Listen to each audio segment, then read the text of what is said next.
तो आज हमारे सामने ना 2027 के उत्तर प्रदेश विधानसभा चुनाव से जुड़ा एक बहुत ही दिलचस्प ओपिनियन पोल है और ये सर्वे ये समझने की कोशिश कर रहा है कि यूपी की अगली सरकार किसकी बन सकती है। पर मुझे लगता है इस पूरी पड़ताल में उतरने से पहले एक बात साफ कर देना बहुत जरूरी है। हाँ बताइए। कि ये एक ऑनलाइन सर्वे है और अक्सर ऐसे सर्वे जो होते हैं ना वो शहरी या इंटरनेट इस्तेमाल करने वाली आबादी की राय को शायद थोड़ा ज्यादा दिखाते हैं। सही बात है, ये एक जरूरी पॉइंट है। तो हमें इन आंकड़ों को कोई पत्थर की लकीर नहीं मानना चाहिए।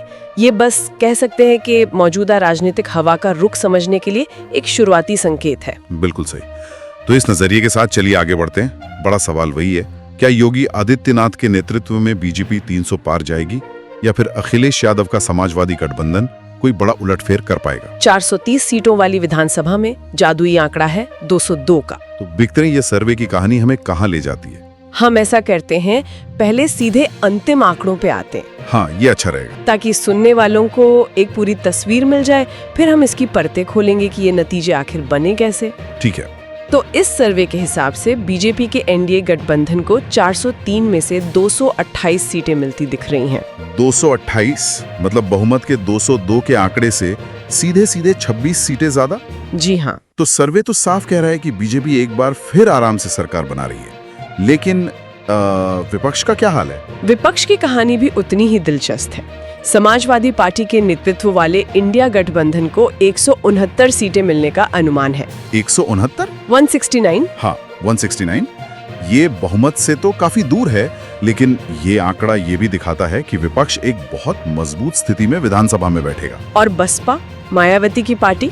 बसपा को 11 और अन्य के खाते में 7 सीटें जाती दिख रही हैं। ये तो कमाल है। मतलब सर्वे एक ही प्रदेश में दो बिल्कुल अलग अलग चुनावी कहानियां दिखा रहा है। एक तरफ एनडीए की इतनी स्पष्ट जीत और दूसरी तरफ एक ऐसा विपक्ष जो शायद पिछले कई सालों में सबसे मजबूत नजर आ रहा है। तो ऐसा क्यों हो रहा है? ये आंकड़े इतने बटे हुए क्यों नजर आ रहे हैं? देखिए, यही इस पूरे विश्लेषण का सबसे दिलचस्प हिस्सा है। ये आंकड़े ये दिखा रहे हैं कि उत्तर प्रदेश में एक चुनाव नहीं बल्कि कई क्षेत्रीय चुनाव एक साथ हो रहे हैं। अगर हम मंडलवार नतीजों को देखें तो एक बीजेपी का यूपी और एक विपक्ष का यूपी साफ साफ नजर आता है। अच्छा, तो चलिए इसे खोलते हैं। पहले बात करते हैं बीजेपी के यूपी की।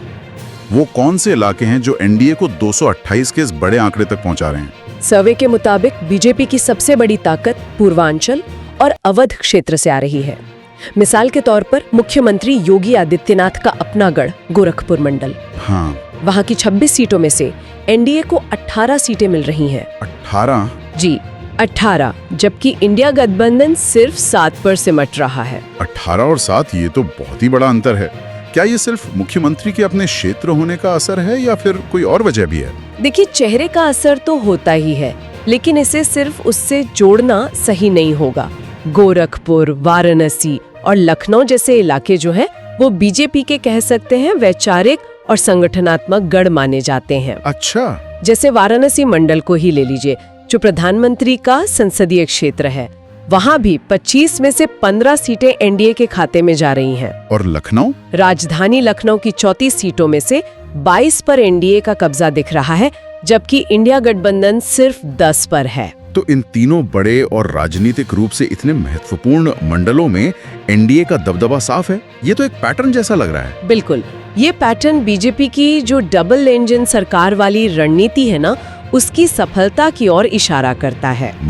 मतलब इन क्षेत्रों में बड़े इंफ्रास्ट्रक्चर प्रोजेक्ट्स, जो लाभार्थी योजनाएं हैं और हिंदुत्व का नैरेटिव, ये सब मिलकर एक ऐसा मजबूत कॉकटेल बनाते हैं जिसे विपक्ष के लिए भेदना बहुत मुश्किल हो जाता है। और अयोध्या मंडल का क्या? राम मंदिर के बाद वो तो और भी अहम हो गया है। बिल्कुल, वहाँ भी 27 में से 14 सीटें एनडीए को मिल रही हैं। तो सर्वे शायद इसी जमीनी हकीकत को पकड़ रहा है।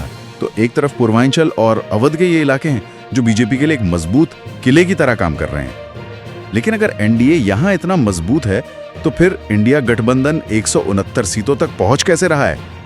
इसका मतलब इस किले में कहीं तो सेंध लग रही है। सही पकड़ा आपने। और वो सेंध पश्चिमी उत्तर प्रदेश में लगती दिख रही है। पश्चिमी यूपी में? हाँ, जब हम पश्चिम की तरफ जाते हैं, जैसे अलीगढ़, मेरठ, सहारनपुर, तो वहाँ कहानी बिल्कुल पलट जाती है। वहाँ इंडिया गठबंधन न सिर्फ टक्कर दे रहा है बल्कि कई जगहों पर आगे भी है। ये तो बहुत दिलचस्प है। आंकड़े क्या कहते हैं वहाँ के?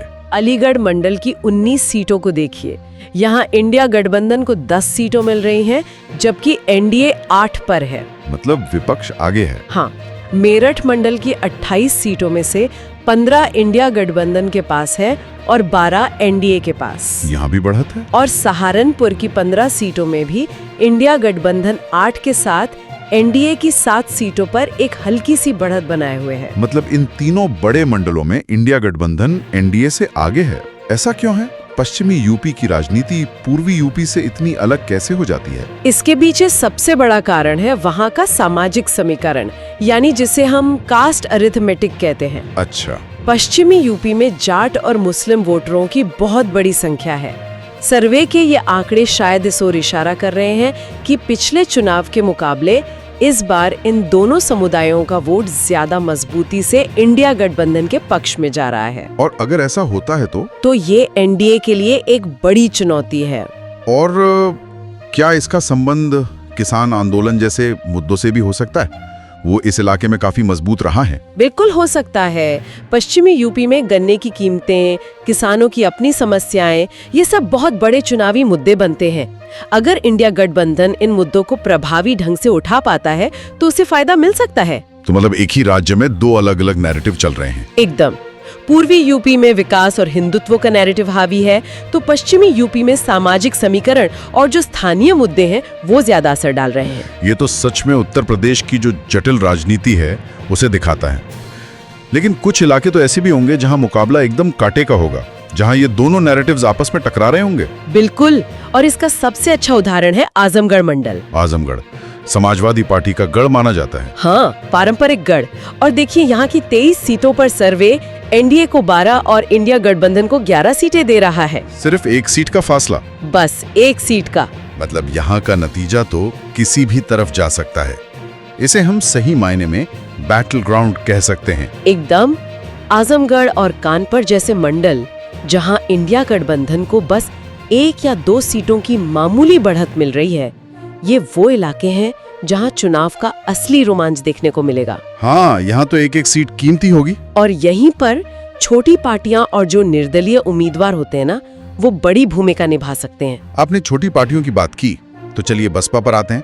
सर्वे उन्हें सिर्फ 11 सीटें दे रहा है। पहली नजर में तो यह आंकड़ा कुछ खास नहीं लगता। क्या 11 सीटों का कोई महत्व है? देखिए, सीटों के लिहाज से शायद ना हो, लेकिन उत्तर प्रदेश की राजनीति में बसपा का महत्व सिर्फ सीटों से नहीं होता। तो फिर किससे होता है? उनके वोट शेयर से। इसे स्पॉइलर इफेक्ट कहते हैं। सोचिए, बसपा को भले ही 11 सीटें मिल रही हैं, लेकिन उनका वोट शेयर 10 से 15% के बीच हो सकता है। अच्छा, तो इसका मतलब क्या हुआ? ये वोट शेयर नतीजों को कैसे प्रभावित करेगा? इसे ऐसे समझिए, कई ऐसी सीटें होंगी जहां जीत हार का अंतर बहुत कम होगा, शायद 2-4 हजार वोटों का। हाँ, होता है ऐसा। इन सीटों पर अगर बसपा का उम्मीदवार 15-20 हजार वोट ले जाता है तो वो किसे नुकसान पहुंचाएगा? इंडिया गठबंधन को। ज्यादातर मामलों में हाँ, क्योंकि दोनों का वोटर बेस काफी हद तक मिलता जुलता है, तो इसका सीधा फायदा एनडीए को मिलता है। अच्छा, तो मतलब बसपा सीटें भले ही ना जीते, पर वो कई सीटों पर इंडिया गठबंधन का खेल बिगाड़ सकती है। 11 सीटें जीतने वाली पार्टी असल में 30 से 40 सीटों पर नतीजों को प्रभावित कर सकती है। बिल्कुल, इसीलिए बसपा को कभी भी नजरअंदाज नहीं किया जा सकता। उनकी भूमिका सिर्फ किंगमेकर की नहीं, बल्कि कई सीटों पर गेम चेंजर की भी हो सकती है। ये 11 सीटें तो सिर्फ वो है जो वो जीत रही हैं, लेकिन उनका असर इससे कहीं ज्यादा व्यापक है। तो अगर हम इस पूरी तस्वीर को एक साथ देखें, एक तरफ बीजेपी का पूर्वी और मध्य यूपी में मजबूत किला, दूसरी तरफ इंडिया गठबंधन का पश्चिमी यूपी में जवाबी हमला, और बीच में बसपा का ये स्पॉइलर वाला किरदार। ये तो किसी शतरंज की बिसात जैसा लग रहा है। आपने बिल्कुल सही उपमा दी है। यह चुनाव एक बड़ी शतरंज की बिसात ही है। एनडीए अपने किलों को बचाते हुए विपक्ष के इलाकों में सेंध लगाने की कोशिश कर रहा है, और वहीं इंडिया गठबंधन अपने गढ़ को मजबूत करते हुए बीजेपी के प्रभाव वाले क्षेत्रों में अपनी पकड़ बनाने की जुगत में है। बिल्कुल। तो इस सर्वे का जो अंतिम आंकड़ा है, एनडीए तो 28 और इंडिया 169, उन सभी क्षेत्रीय लड़ाइयों का एक तरह से कुल जोड़ा है। हाँ, कुछ क्षेत्रों में एनडीए की बड़ी जीत दूसरे क्षेत्रों में हुए छोटे मोटे नुकसान की भरपाई कर देती है। यही इसका निचोड़ है। जैसे और कौन से क्षेत्र हैं जो एनडीए को मदद कर रहे हैं? जैसे आगरा की 23 में से 14 सीटें या बस्ती की 17 में से 10 सीटें। ये वो नंबर है जो उन्हें बहुमत के पार आसानी से ले जाते हैं, भले ही पश्चिम में उन्हें थोड़ी चुनौती मिल रही हो। और जैसा कि हमने शुरू में ही कहा था, चुनाव में अभी काफी समय है, ये समीकरण बदल भी सकते हैं। निश्चित रूप से। ये सर्वे तो आज का एक स्नैपशॉट है। चुनाव आते आते नए मुद्दे उभर सकते हैं, नए गठबंधन बन सकते हैं या टूट सकते हैं। हाँ, नेताओं के दौरे, रैलियां और आखिरी समय का कैंपेन। बिल्कुल, ये सब इन आंकड़ों को पूरी तरह से बदल सकता है, लेकिन ये सर्वे हमें सोचने के लिए एक बहुत मजबूत आधार देता है। तो चलिए इस चर्चा को अब समेटते हैं। इस पूरी बातचीत से जो सबसे बड़ी बात निकल कर आ रही है वो ये है कि योगी आदित्यनाथ सर्वे के मुताबिक वापसी तो कर रहे हैं, लेकिन उन्हें एक ऐसे विपक्ष का सामना करना पड़ेगा जो पहले से कई ज्यादा मजबूत और मुखर होगा। सही कहा। इस सर्वे का असली संदेश सिर्फ ये नहीं है कि कौन जीत रहा है, बल्कि ये भी है कि उत्तर प्रदेश की राजनीति एक नए दौर में प्रवेश कर रही है, जहां विपक्ष की भूमिका बहुत ज्यादा अहम होने वाली है। 169 विधायकों वाला विपक्ष। जी, वो सरकार को सदन के अंदर और बाहर दोनों जगह कड़ी चुनौती देगा। तो जाते जाते हमारे सुनने वालों के लिए एक सवाल छोड़ जाते हैं। सर्वे एक स्पष्ट विजेता की ओर तो इशारा कर रहा है, लेकिन 169 सीटों के साथ एक बड़ा विपक्ष भी सामने है। तो सोचने वाली बात सिर्फ ये नहीं है कि सरकार कौन बनाएगा, बल्कि ये भी है कि इतने मजबूत विपक्ष की मौजूदगी में उत्तर प्रदेश की राजनीति और सरकार चलाने का तरीका कैसा होगा। क्या ये ज्यादा टकराव वाला होगा या फिर जनता के मुद्दों पर ज्यादा जवाबदेही तय करने वाला?